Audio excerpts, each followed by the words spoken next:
Eh bien, bonjour Bruno.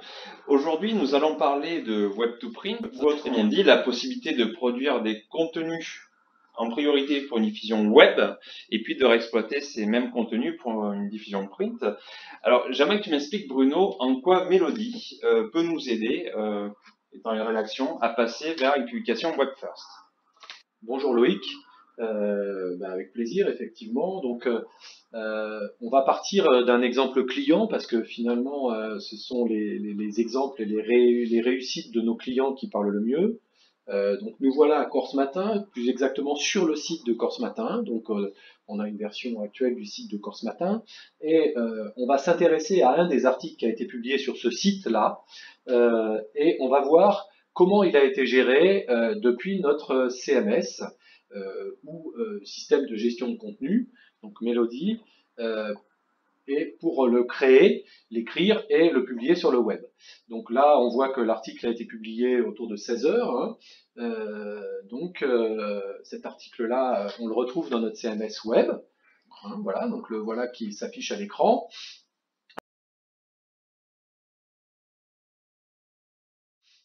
Alors, on voit effectivement que l'intégralité des contenus ont pu être rédigés dans la fenêtre de rédaction d'articles par le journaliste qui a fait le sujet. Donc, il a géré l'intégralité des contenus, depuis la titraille jusqu'à ses photos. Le tout dans un système accessible uniquement par un navigateur Internet. Donc le navigateur Internet, c'est la première spécificité. On est vraiment dans le domaine du web, c'est-à-dire que on n'a pas besoin d'un ordinateur avec des logiciels installés en cascade, un ordinateur avec des logiciels toujours plus gourmands, donc qui demandent toujours plus de mémoire, toujours plus d'eux. Nous, on va se suffire effectivement d'un téléphone mobile qui a accès à l'Internet, voire une tablette, voire un ordinateur pour avoir un écran un peu plus, on va dire, un peu plus facile à utiliser et un peu plus confortable. D'accord. Donc là, ce que je vois vraiment, c'est l'interface d'édition d'article. J'ai créé mon article, j'ai saisi des contenus et je vais pouvoir injecter, j'imagine, des images, des vidéos, peut-être encore davantage de choses. Alors oui, on a un véritable éditeur de texte, hein, donc l'éditeur de texte va nous permettre de saisir les éléments liés à mon titre. Alors on voit que on est très lié effectivement à une parution web, on a une notion de titre secondaire qui est le titre web, hein, et puis on va pouvoir un peu plus bas saisir le corps de mon article. Dans le corps de l'article, eh bien, on va pouvoir mettre des enrichissements, c'est-à-dire des effets qui seront interprétés en fait au moment de la publication web comme des effets de style.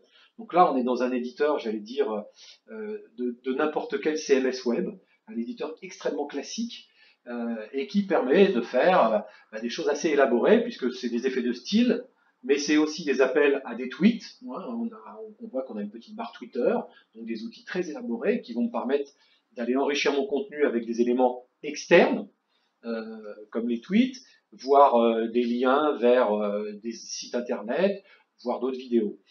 On va pouvoir jouer sur de la correction orthographique. On voit qu'on a un correcteur orthographique qui est Prolexis, qui est un correcteur bien connu en fait sur la place dans les médias, qui va me permettre de corriger mon article.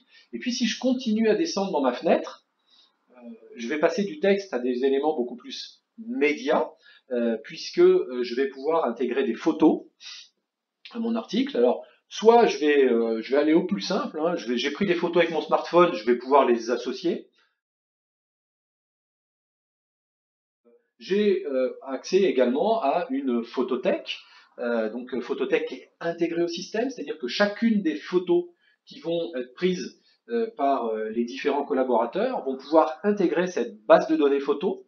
On parle aussi de Digital Asset Management, parce qu'on ne fait pas que de la photo, et ça va nous permettre de les enregistrer, de les référencer et de les trouver. Si on regarde bien, à Corse Matin, on a plusieurs centaines de milliers de photos qui sont d'ores et déjà accessibles comme ça dans le système.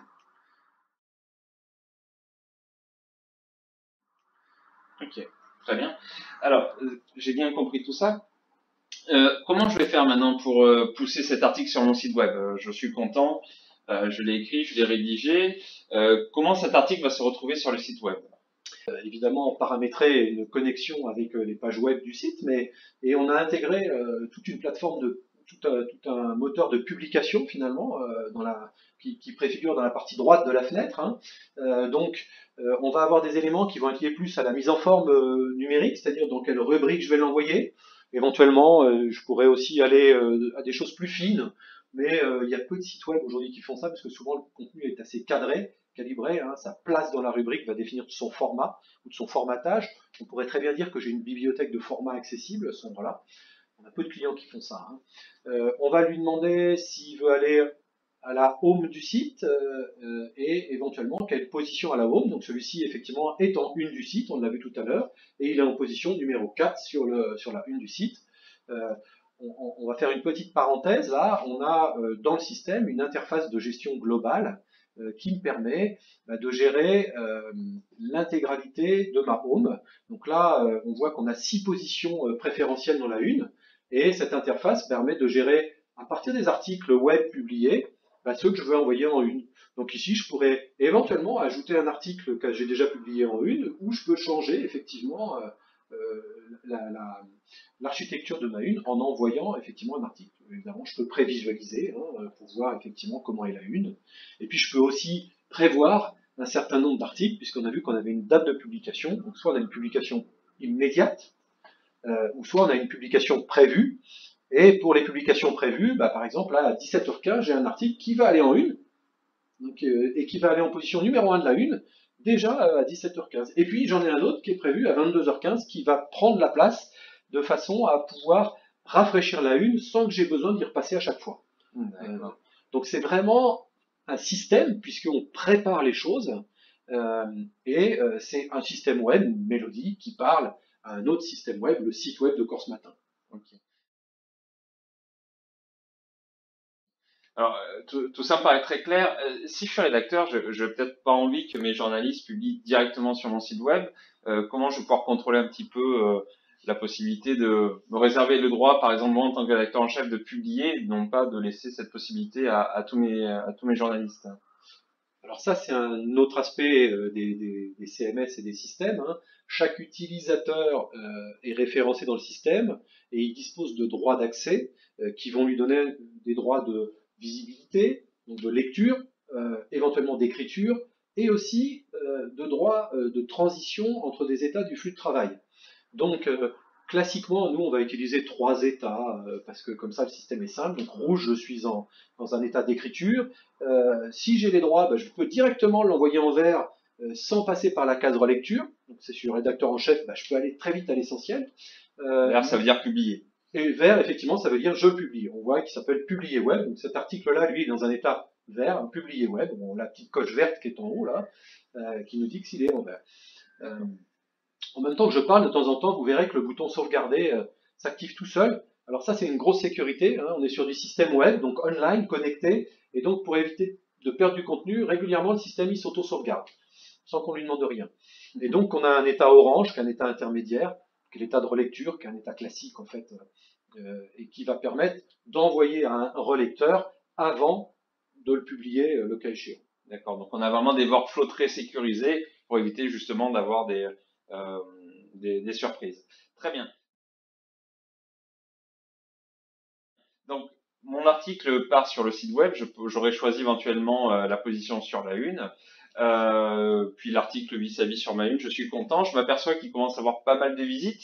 J'aimerais un petit peu le repousser sur les réseaux sociaux pour faire savoir à mes followers qu'un nouvel article est disponible. Est-ce que Mélodie m'offre une possibilité de communiquer comme ça, sur les réseaux sociaux? Oui. À partir du moment où on est un CMS web qui se respecte, on a des connecteurs avec l'intégralité des réseaux sociaux. Donc ici, à Corse Matin, on a Facebook et Twitter qui sont connectés. Donc on a une page Facebook qu'on peut aller alimenter. Et on voit qu'ici, cet article-là a fait l'objet d'un post, puisqu'on a accès à la petite case « Voir le post ». S'il n'y en avait pas, j'aurais pu publier un post, en fait. Ça, c'est effectivement des boutons qui sont activés au fur et à mesure. Donc là, on voit le post sur la page Facebook qui permet effectivement à tous les gens qui sont connectés, qui ont liké la page Facebook, d'être alertés en temps réel de la nouvelle actu de Corse Matin. Et qui peuvent bien évidemment faire du rebond sur le site web. hein. Facebook, c'est aussi un outil de marketing, on va dire, hein, éditorial, qui permet de faire du rebond. Mais ça, c'est effectivement un tas d'outils. Donc évidemment, il y a le Twitter également, puisqu'on peut intégrer des tweets dans l'article, mais on peut aussi publier des tweets sur l'article. On a aussi des connecteurs vers Instagram. On peut, et parce qu'on l'a déjà fait, avoir des connecteurs vers des choses comme LinkedIn, pour par exemple, quand on parle de personnalité, l'outil web, c'est vraiment l'outil de l'hyperconnectivité. Donc je parle de quelqu'un et je fais un lien vers sa fiche LinkedIn de façon à pouvoir avoir une info connectée qui est une info à valeur ajoutée finalement. Et alors, si on revient 2 secondes sur le site web, est-ce que j'ai un moyen de mesurer avec Mélodie un petit peu la fréquence de lecture de mes articles? Est-ce que je peux avoir un peu un ressenti sur les résultats de mes articles que j'ai publiés? Alors oui, on a dans Mélodie, on va avoir un tas de connecteurs qui vont me permettre dynamiquement de visualiser comment mes articles performent entre guillemets, hein. Donc je vois, alors j'ai un certain nombre d'indicateurs, hein. C'est un système, donc on va pouvoir traquer un tas d'opérations et on va pouvoir traquer effectivement ce qui marche et ce qui marche moins bien dans le contenu. Donc là, on affiche, parce qu'on est à la une effectivement et qu'on a les articles les plus vus du jour, les articles les plus vus de la semaine, les mots-clés les plus recherchés. En fait, c'est pas inintéressant parce que ça peut me donner à moi une bonne indication pour se dire, tiens, à partir du moment où les mots-clés sont beaucoup recherchés, ben, je vais plutôt avoir intérêt à les utiliser. D'accord. On a commencé cette vidéo en parlant de web to print. Or, depuis le début de cette vidéo, je vois surtout du web.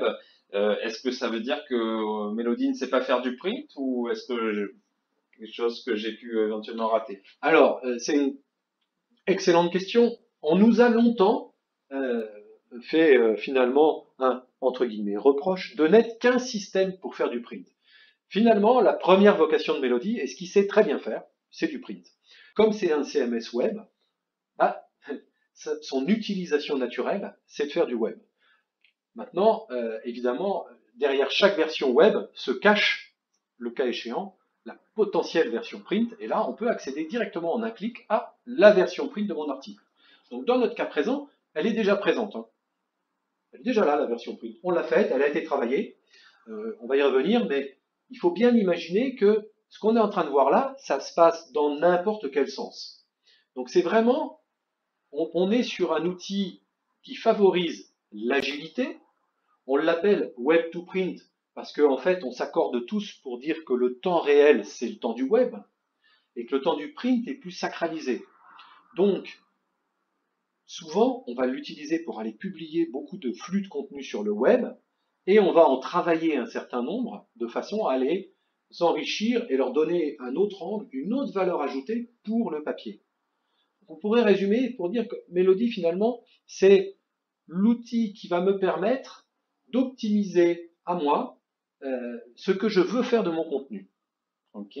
Donc en fait, Mélodie, c'est bien ce système multicanal hein, dont on entend parler, puisqu'effectivement, je peux très facilement exploiter mes contenus web vers le print ou print vers le web.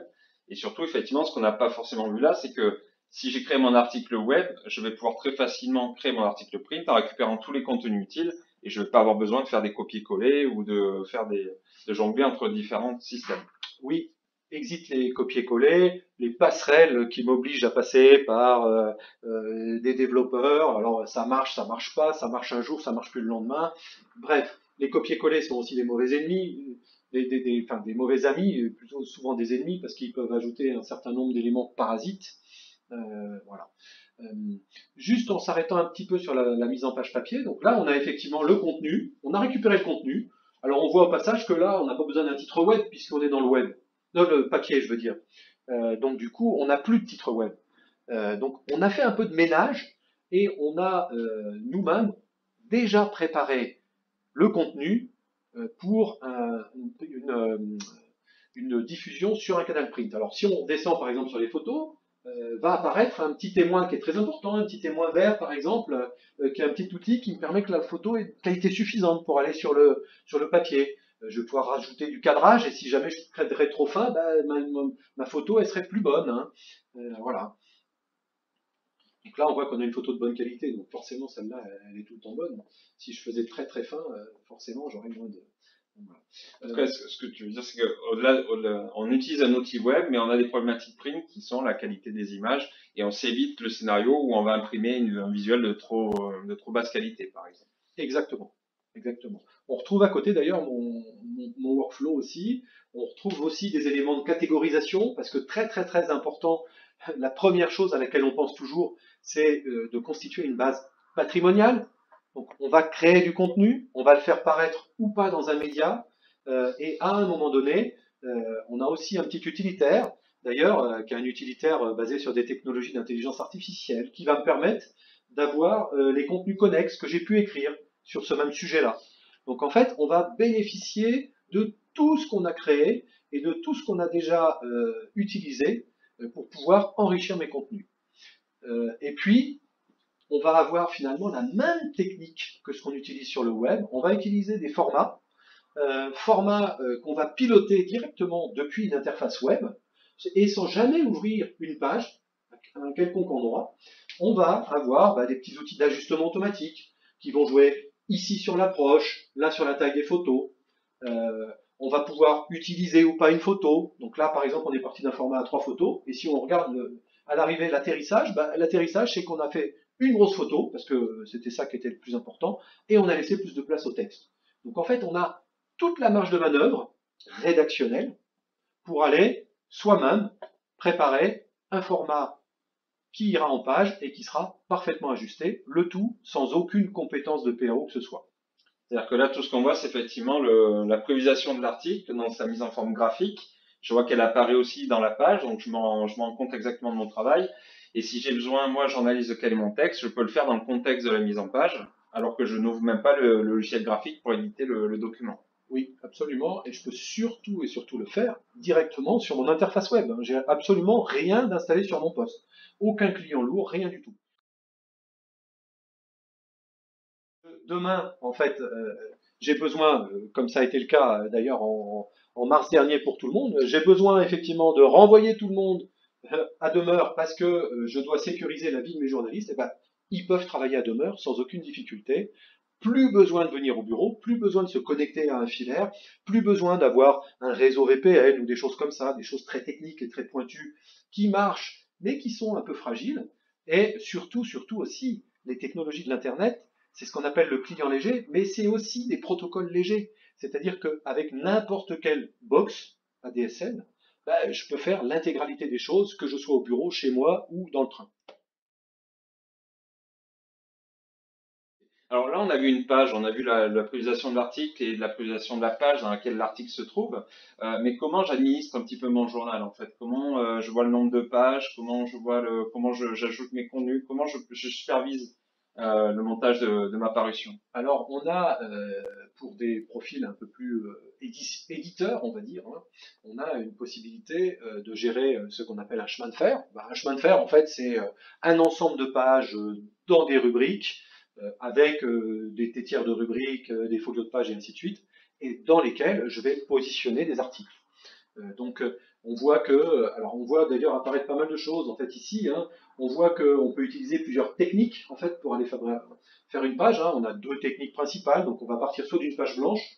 Ici ils partent assez rarement d'une page blanche, soit d'un objectif de page qu'on appelle une page modèle, autour duquel je vais d'abord positionner mes pubs, parce que ça c'est le nerf de la guerre. Donc c'est un système qui est hyper connecté, Mélodie, puisqu'on va pouvoir se connecter à une interface de pub et récupérer et toutes les réserves et tous les visuels de pub.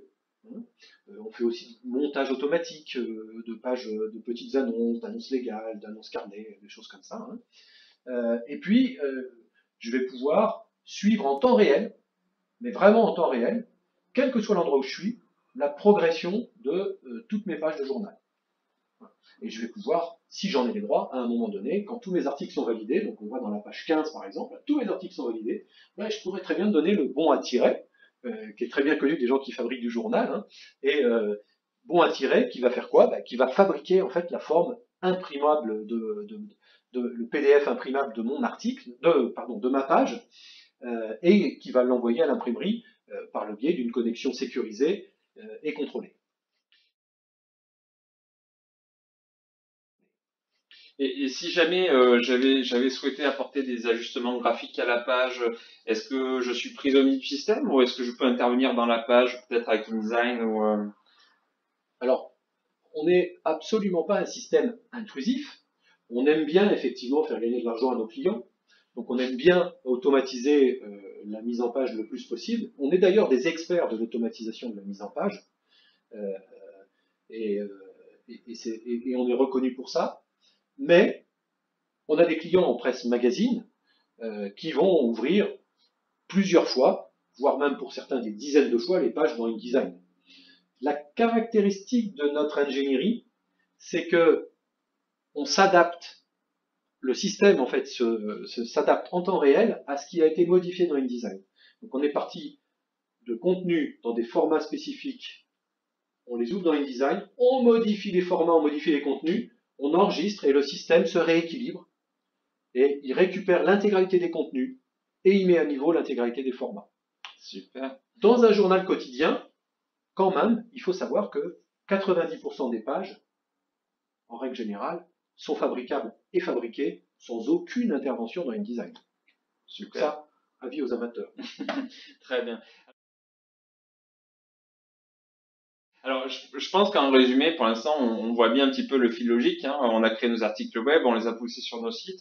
On a été capable, en quelques clics, de les réexploiter sur leur format imprimé, de monter un journal et d'envoyer des pages à imprimer chez l'imprimeur. Une fois qu'on a fait tout ça, est-ce que c'est la fin de ma parution ou est-ce que je peux encore lui donner une vie supplémentaire à cette parution? Non, on peut encore lui donner une vie supplémentaire et finalement c'est là où le web to print redevient web.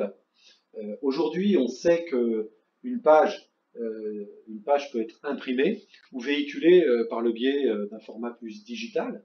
Donc on a une fois qu'on a terminé, on va dire notre journal, on a notre propre format digital et on va pouvoir envoyer dans un kiosque électronique notre parution, donc qui va nous permettre de feuilleter le journal. Donc là, on peut voir effectivement que voilà, on a une autre vision finalement du journal. Hein. Donc là, on est chez une Nouvelle-Calédonienne parce que on aime bien montrer que on n'a pas qu'un seul client, sinon on pourrait nous dire qu'effectivement c'est bien chez un. Mais donc en fait, les Nouvelles-Calédoniennes, c'est extraordinaire parce que c'est un bel exemple d'agilité finalement.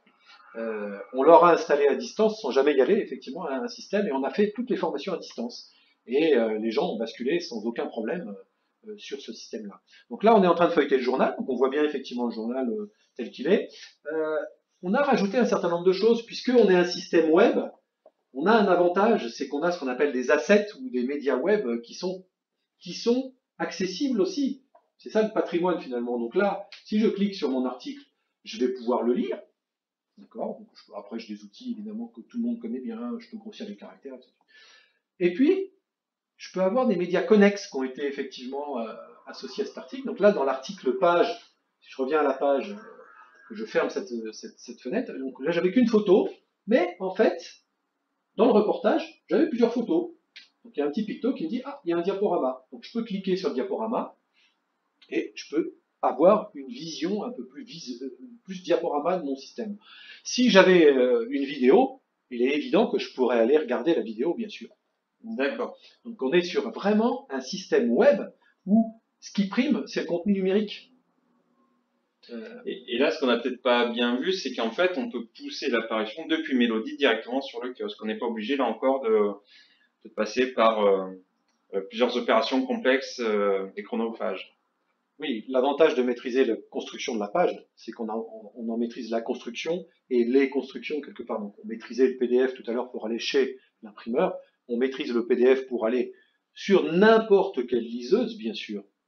Et on va maîtriser aussi on va dire tous les formats qu'on rajoute et tous les enrichissements qu'on rajoute, et tout ça automatiquement. C'est ça aussi un système. Donc en fait, on pourrait presque conclure pour dire, bah, on est un CMS web, puisque tout ce que je vous ai montré, on était sur un navigateur et on n'est que sur un navigateur. On a fait du web, on en a fait du print, et du print, on en a refait du web. Donc c'est du web to print to web quelque part. On peut le faire dans n'importe quel sens, dans n'importe quelle vie, et quelque part, on a la complétude. Évidemment, en fait, ce que je vous montre là est accessible sur une application mobile. Donc, je me connecte sur mon mobile à Internet avec un navigateur. Je vais avoir une liseuse qui va fonctionner de la même façon. La page deviendra qu'un sommaire parce qu'on lit peu une page sur le mobile.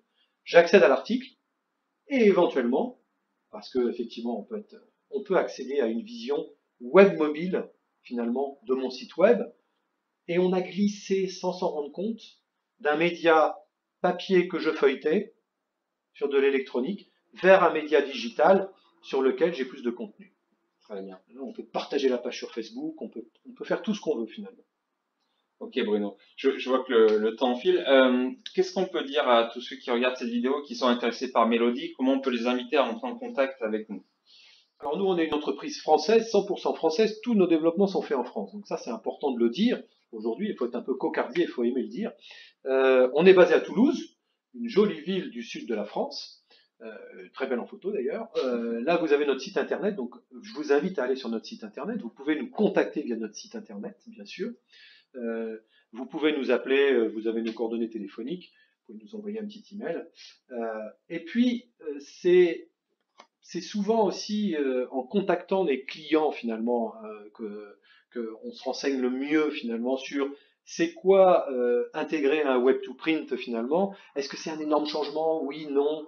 Est-ce que c'est une révolution? Oui, non. Ce qu'on peut dire aujourd'hui, c'est qu'on a beaucoup de clients. On a plus d'une centaine de titres qui sont fabriqués. On a commencé dans la presse hebdomadaire régionale et on a presque parachevé la presse hebdomadaire régionale puisque Publihebdo vient de signer avec nous. Donc vous pouvez contacter un peu tous nos clients. On vous invite par exemple à contacter La Manche Libre, qui a fait une très belle mutation de sa rédaction, qui était un full print, vers une rédaction multimédia, multicanal, qui fait du web to print ou du print to web.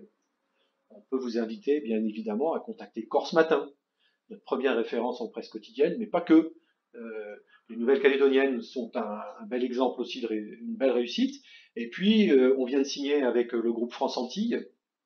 Donc, dans quelques mois, vous pourrez effectivement prendre contact avec France Antilles pour leur demander comment ça se passe un projet avec nous et encore une fois, comment ça se passe un changement avec nous. Très bien.